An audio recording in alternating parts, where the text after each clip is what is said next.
our constituent. Many thanks. And that concludes general questions. And the next item of business is First Minister's questions.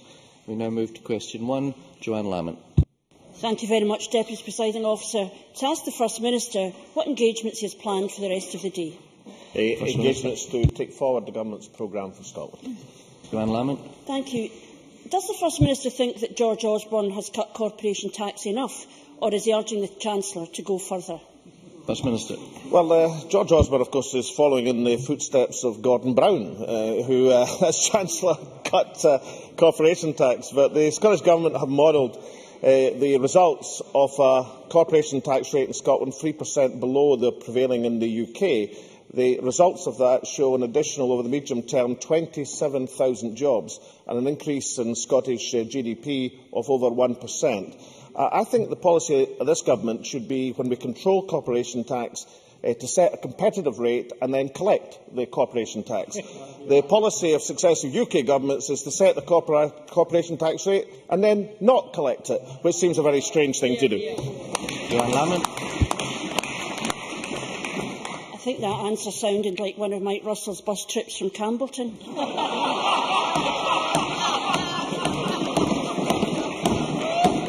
But of course, Gordon Brown did indeed say he would cut corporation tax when it could be shown we could afford it. The difference is, Alex Salmond says, if we were independent now, he would cut corporation tax 3 points lower than George Osborne, whether it makes sense or not. However much George Osborne cuts taxes for his mates in banking, Alex Salmond would cut it further.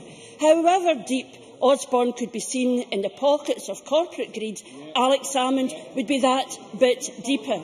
He's saying to Google, to Amazon, to Starbucks, anyone who wants to evade tax, come to Scotland, there will be less tax to evade.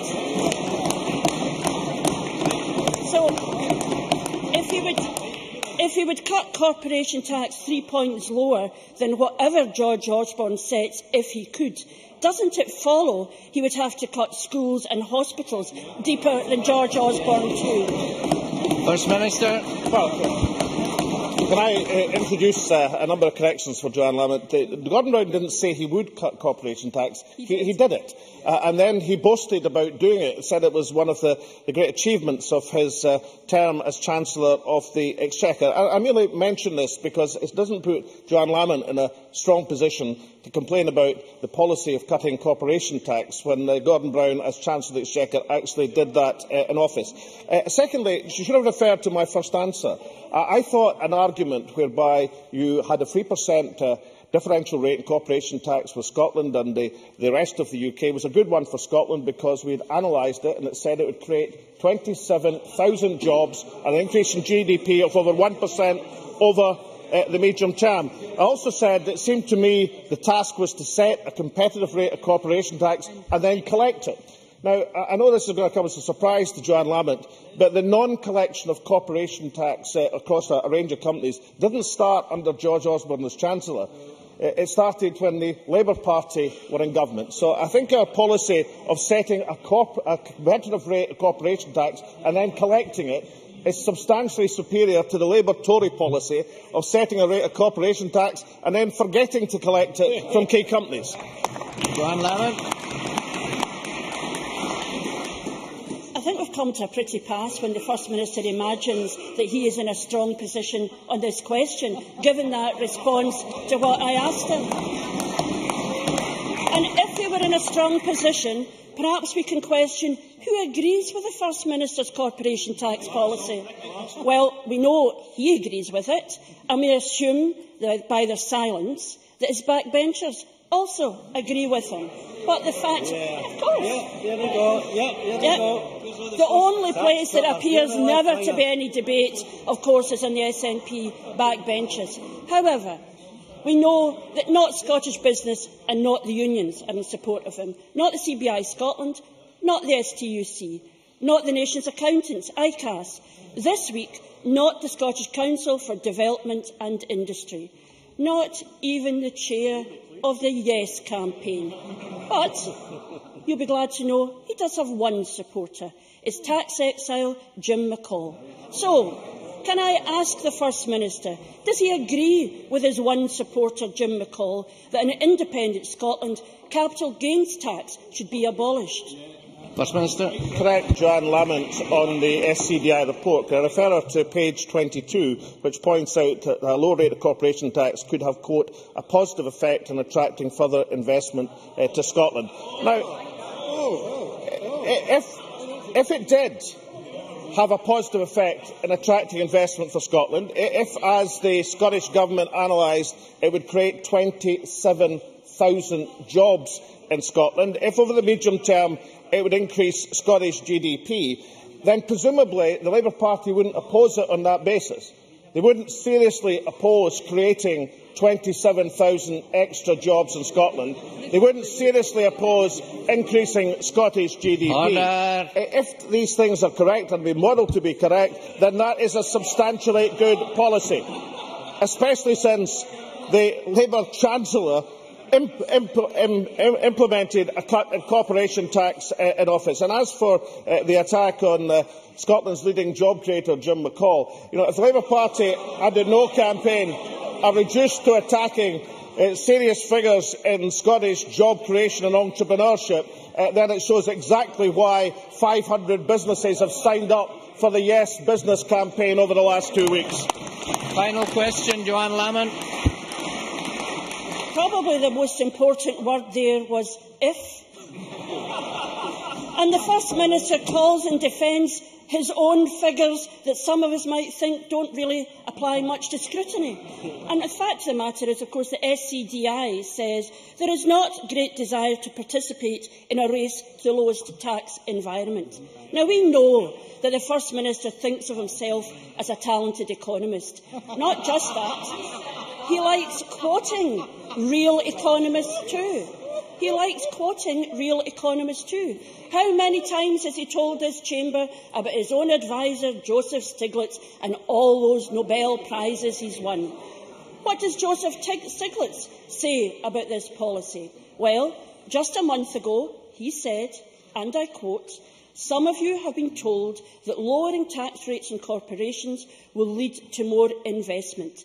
That fact is not true. It is just a gift. It is just a gift to the corporations, increasing inequality in our society."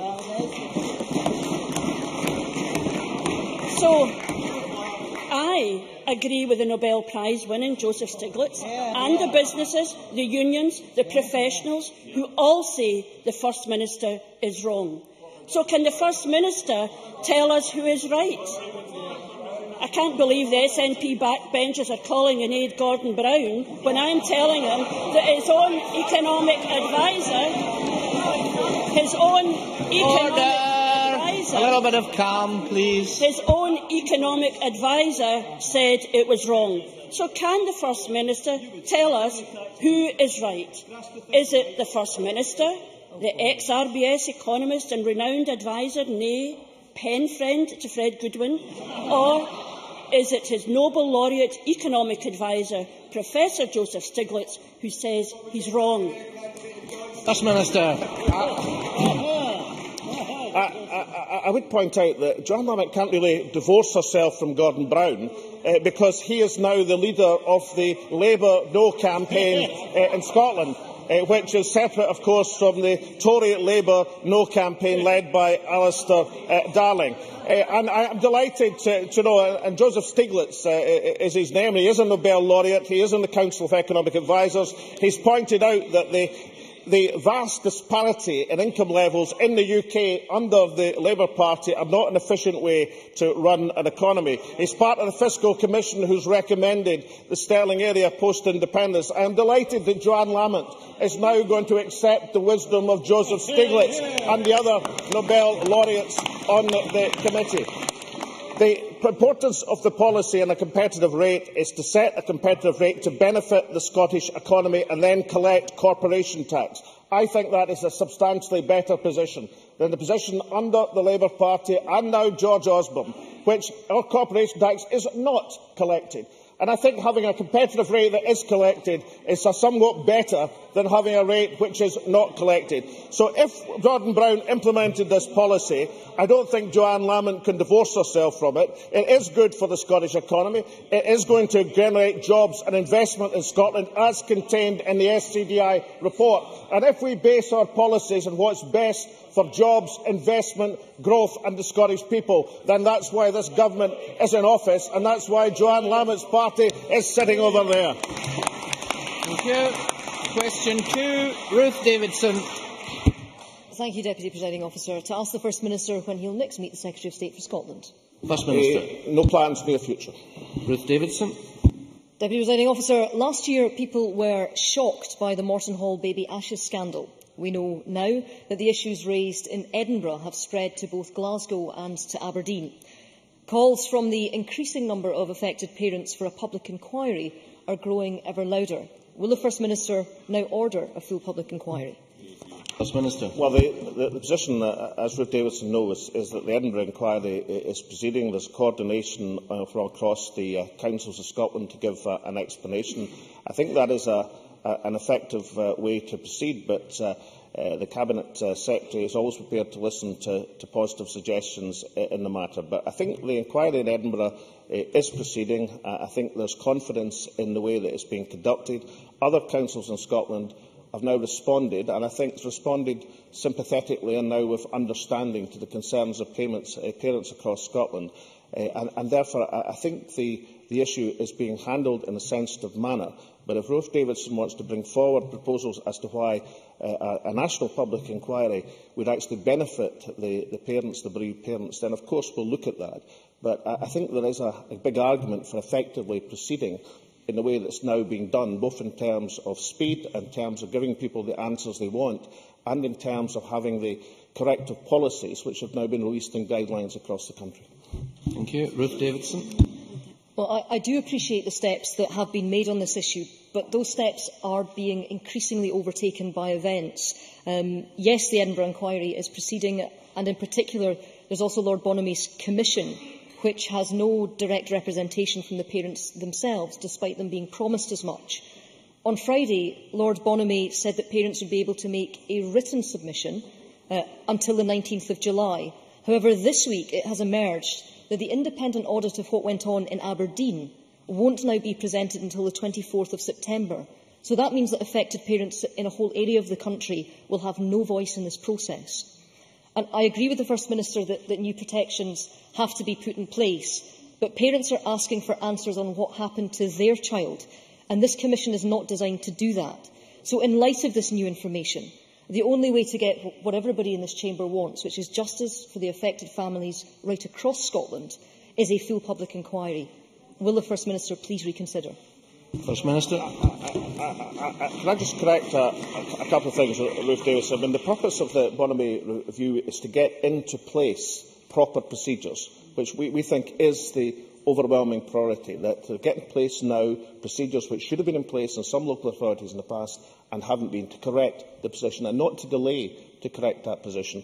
I don't think Ruth Davidson is correct in terms of the parental representation on the Bonamy review, and I can give her that information, and I think she should be aware of that. But that is not the same thing as the investigation, the one that's taking place in Edinburgh, ones that may take place elsewhere, which is to look at the past and find out exactly what happened.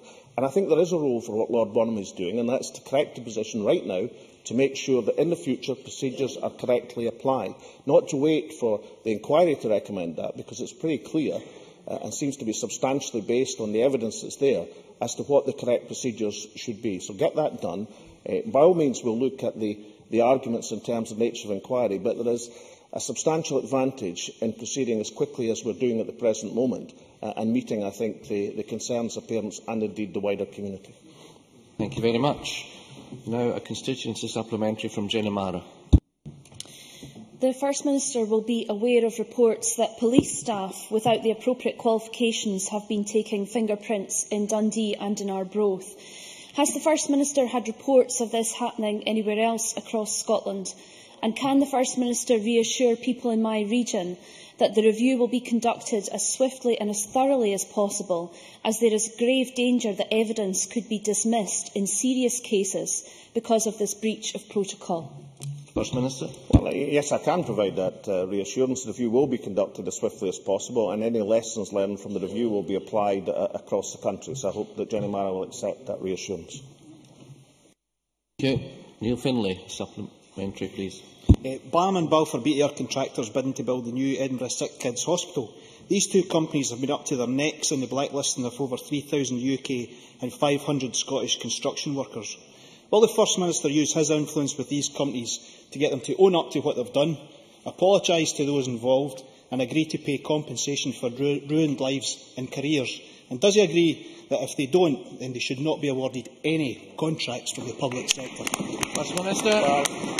I don't know if the member is familiar with the points I made at the STC conference, but I'm happy to send them a copy of the remarks. And I was addressing in particular what we believe the government can do in terms of public sector contracts to make sure that blacklisting is eradicated from the Scottish labour market. Thank you. Question 3, Willie Rennie. To ask the First Minister what issues will be discussed at the next meeting of the Cabinet.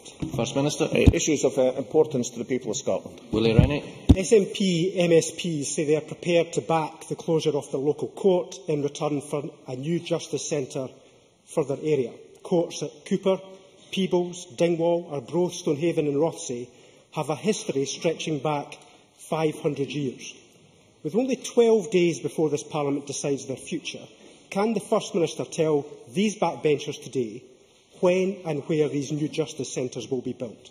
First Minister. SNP MSPs and constituency representatives are making strong representations on behalf of their constituents, as you would expect them to do. Perhaps if the Liberal Democrats had employed that policy, they'd have more constituency members than they do. Willie Rennie. I expected some sort of explanation about new justice centres, but nothing was forthcoming. It's ridiculous that he doesn't have worked-out plans for the justice centres. He can't even give us one single date and one location for these justice centres that his own backbenchers say are going to come. He already has a justice centre in Cooper, but he's planning to close it, to shut it down. He's already got one, but that's what he does. Last week we heard from the court service that more courts could even close before any justice centres are built. The Law Society spoke out this week as well. So the clock is ticking. 12 days for SNP members on the Justice Committee to make that big decision, to back their government or back their community. 500 years of local service against this government's cavalier and chaotic approach. Wouldn't it be safer? Wouldn't it be safer for SNP members to stand up for their communities and reject his court closures? First Minister. Or alternatively, to represent their constituents and look for the best effective way to ensure justice across Scotland. I know that Willie Rennie lives in a world where public expenditure restrictions imposed by his colleagues at Westminster in conjunction with the Tories don't exist. I know he likes to believe that somehow public services in Scotland should be immune from Westminster cutbacks, but nobody in Scotland doesn't understand the position, which is exactly why the Liberal Democrats used to have a football team in this Parliament and now they've got a subs bench. Thank you very much. We now move to question 4. Stuart Stevenson. To ask the First Minister what economic value the Scottish Government places on services from Highlands and Islands airports to hub airports with worldwide connections. Minister. Well, maintaining capacity and services from Highlands and Islands airports, worldwide connections is essential for that area's economic development. The effect, of course, of the UK Government's air passenger duty has been amply demonstrated by Flybe's recent announcement of the sale for slots at Gatwick. The chairman of Flybe, Jim French, said, quote, "With the absence of a regional aviation strategy, the Government's penalistic and ludicrous policy of charging air passenger duty on both legs of a domestic flight, I am afraid it's inevitable that high-frequency services from the UK regions will ultimately be squeezed out." That is a significant statement, it's a warning statement, and it underlines the absolute necessity for air passenger duty to be devolved to this Parliament. Stuart Stevenson. Does the First Minister recall that in 2008 the air services from Inverness to Heathrow were ended? And in the light of that, is it not now important that protecting the links from Inverness to Gatwick is ever more essential? Now, of course, these are not my words. These are the words of the local MP, Danny Alexander, in 2008. Is it not rank hypocrisy, First Minister, that the local MP had one opinion in 2008 and has done absolutely nothing in government to support air services from Inverness? First Minister.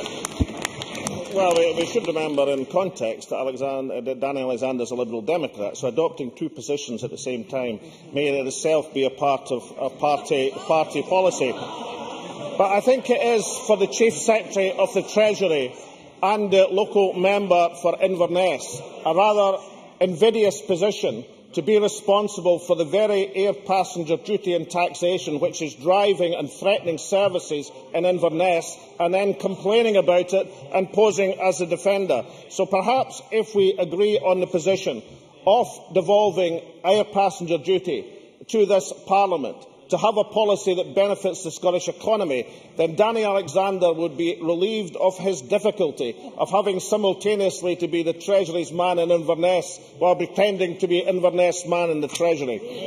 Many thanks. Rhoda Grant. Thank you, Presiding Officer. Will the First Minister hold talks with the UK Government and indeed Flybe and EasyJet, who now have the flights from Inverness Airport? Will he look to having a PSO on routes to Gatwick Airport? And will he also speak to the airlines about connectivity from the islands through to Gatwick, which used to be booked through one operator and now will require to be booked through two? First Minister. These talks are ongoing with the Transport Minister and the airport carriers at the present moment.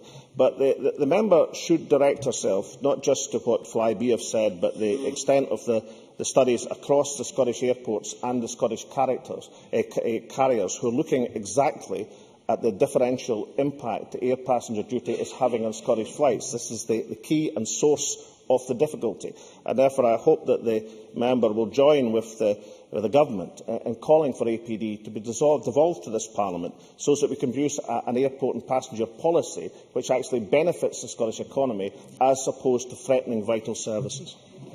Thank you very much. Question 5, Michael McMahon. Thank you. To ask the First Minister what his response is to Audit Scotland's report managing early departures from the Scottish public sector, which states that the public sector is spending £280 million a year on early departure schemes. First Minister. Well, the report goes on to note that the effective savings that have been made by the voluntary service arrangements conducted by the Scottish Government under the funding pressure from Westminster is inevitable that there be reductions in Scottish public service numbers. Our unions, our policy of no compulsory redundancies, I think, is the right policy, not just because it treats people in that position humanely and with respect, but also it gives security to those who remain within the public sector. It's a policy supported by our unions, it's a policy pursued by this government, and it's a policy which is not available elsewhere in these islands. Michael McMahon. I thank the First Minister for his response. I'm not sure if he agrees that Audit Scotland is right to criticise the extensive use of early exit packages, but does he at least share my unease at the concerns raised with me by civilian staff within the newly created Police Scotland, that a pool of money has been allocated to provide for exit packages for a tranche of senior police officers to reduce their numbers through enhanced redundancy settlements, as it is not unheard for senior officers within the police and fire and rescue services to take exit packages only to return on the same or similar capacities. Will the First Minister give the Chamber a commitment today that if and when senior police officers take golden goodbyes, they will not thereafter be able to say golden allo, allo, allo to new similar jobs within Police Scotland? First Minister. I can give the absolute assurance that the police service and the fire services in Scotland will be managed rather more effectively than many Labour local authorities did in terms of exactly the things that the member is speaking about. But I don't think he should be allowed to put the Audit Scotland report in the context he did. I mean, for example, in page 4 of the Audit Scotland report, early retirement and voluntary redundancies can be a useful way of avoiding the delays and costs of compulsory redundancies. Once the initial outlay has been recouped, the they provide significant savings for organisations. So I think the members should reflect on the balance of the Audit Scotland report and what it had to say about that, and it should also reflect on the range of cases, a range of which I could quote to him, where the practices and policies of some of his colleagues across local government have been brought seriously into question. Thank you very much. Ken McIntosh. Thank you. When I asked the Cabinet Secretary for Finance yesterday why the Scottish Government was spending 10 times as much pushing people out the door as they are trying to find people employment, he said in his defence the same excuse that the First Minister has just given, that the Scottish Government has a policy of no compulsory redundancies, and furthermore that they only use compromise agreements in a minority of cases. Labour's FOIs on the subject reveal that since Mr Salmond came to power, the Scottish Government has spent £10 million on compulsory redundancies and £45 million on compromise agreements. Can you explain this? First Minister. Well, as Ken McIntosh knows, that we've introduced a compulsory redundancy policy over the last 2-3 years progressively across central government in Scotland. Now, the no compulsory redundancy policy, are the Labour Party saying they wouldn't have this policy? Because if they are saying they wouldn't have this policy, then they better tell the public sector unions who are firmly in favour of it. Ken McIntosh should also have a look at the public service in Scotland compared to the rest of the UK, that public service numbers are down less in Scotland than they are across the UK because of the sensitivity in which we handle the policy. I think it's right and proper to have no compulsory redundancies as a policy. If Ken McIntosh, as the Labour Party spokesman, looking after the welfare of public sector employees, says he would have compulsory redundancies, then let him say so, because I think our policy meets the requirements of the public services in Scotland and is much more in tune with what the Scottish people demand than anything Ken McIntosh could come up with. Thank you. Question 6, Liz Smith. To ask the First Minister what the Scottish Government's response is to the opinions expressed in the briefing paper, The Funding of Higher Education in Scotland, the UK and internationally. First Minister. Well, we welcome contributions to the debate. In that light, I'm sure that Ms Smith will have noticed this morning's contribution from University Scotland.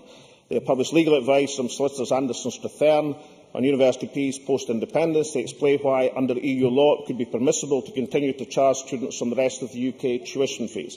Well, this shows there's a real debate going on in Scotland. This government has already delivered free education in the face of the naysayers who said it couldn't be done. We are absolutely confident we will continue to deliver free education in an independent Scotland. Liz Smith. I'm grateful to the First Minister for that answer. In light of the legal advice that has been published this morning by University Scotland, could the First Minister now confirm exactly which groups of students would not pay fees in an independent Scotland, and whether the Scottish Government has received legal advice confirming that the European Parliament would agree to any exemptions for the current EU law on this matter? Minister. I don't think she's got our European authorities correct as far as the Commission, the Parliament and the Court of Justice is concerned, but I would have thought that Liz Smith might have bothered to read the legal advice which is published this morning. Now, I know that it's unfortunate her questions have been somewhat overtaken by events, but the art of asking questions is to adapt to changing conditions in the debate that's going on. And I would have thought she would have welcomed the fact to have the legal advice from University of Scotland, which shows, based on both equity and residence, then the policy of free education could be pursued in independent Scotland. Of course, to have a policy of free education, you first have to want education to be free. And the other unionist coalition emerging in this Parliament between the Conservatives, the Liberal Democrats and the Labour Party is that each of these parties want to impose tuition fees on the students of Scotland. So the first requirement is to have a government like this one, who believes in free education, and therefore spells out a policy why that free education policy will continue to be pursued in an independent Scotland. Hugh Henry, briefly, please. Officer, perhaps the art of answering a question is actually to give an answer. I have read that legal opinion. And it doesn't give the unequivocal answer that the First Minister seems to suggest. But what he could possibly tell us is, if it is correct, and if he accepts it, does that mean that European Union students will now qualify for free tuition, and that they will no longer qualify? They will no longer qualify for free tuition. Order! and that, in fact, European Union students could be charged for university tuition in Scotland? Well, I think Hugh Henry should have a bit more practice in asking questions before he criticise the answers. I would have thought, now I know this is inconvenient for the Labour Party and the Tories and the Liberal Democrats, the parties which want to impose tuition fees on the students. Well, I see Joanne Lamont shaking her head. She said on the 17th of December last year that tuition fees were the most obvious option. Now, what is the most obvious option if it's not an attempt to impose tuition fees on the students of Scotland? So I think the legal advice today, the firm resolve of this government to base our policy on residence and equity, gives assurance that as long as this government is in power, then there will be no tuition fees imposed on the students of Scotland, and education will be on the ability to learn, not the ability to pay. And that concludes questions to the First Minister.